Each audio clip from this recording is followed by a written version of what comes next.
লিচুর রাজধানী খ্যাত দিনাজপুরে আবাদ হচ্ছে বাড়িচার, আম্রপালি, হাড়িভাঙা, হিমসাগর ও ব্যানানা ম্যাঙ্গো সহ ৭ প্রজাতির আম। প্রতি বছর উৎপাদনে যুক্ত হচ্ছে নতুন নতুন বাগান।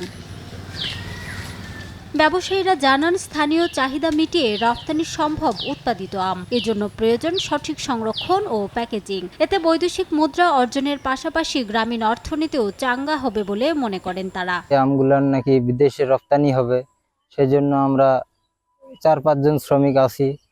আমরা যথেষ্ট পরিচর্যা করতেছি। বিদেশে রপ্তানি করলে দেশের সরকারও লাভবান হবে, আমরাও লাভবান হব। সবচাইতে বড় অভাব সেটা হলো আমাদের প্রশিক্ষণের অভাব। কৃষি অফিস থেকে যতটুকু আমরা সহযোগিতা পাইছি বা চাচ্ছি, ওরা অতটুকু সহযোগিতা করতে পারে না।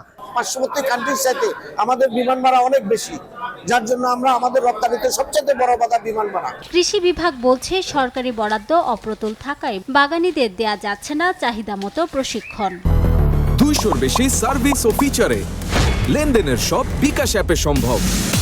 যেহেতু আমাদের একেবারে লিমিটেড সংখ্যা একটা থাকে, যে আমাদের সারা বছর ধরে এই আমের উপর বা ফলের উপর মাত্র 60 থেকে 100 জনকে বা 120 জনকে আমরা প্রশিক্ষণ দিতে পারি। সেক্ষেত্রে আমরা ইতিমধ্যেই প্রায় 60 জনকে প্রশিক্ষণ দিয়েছি।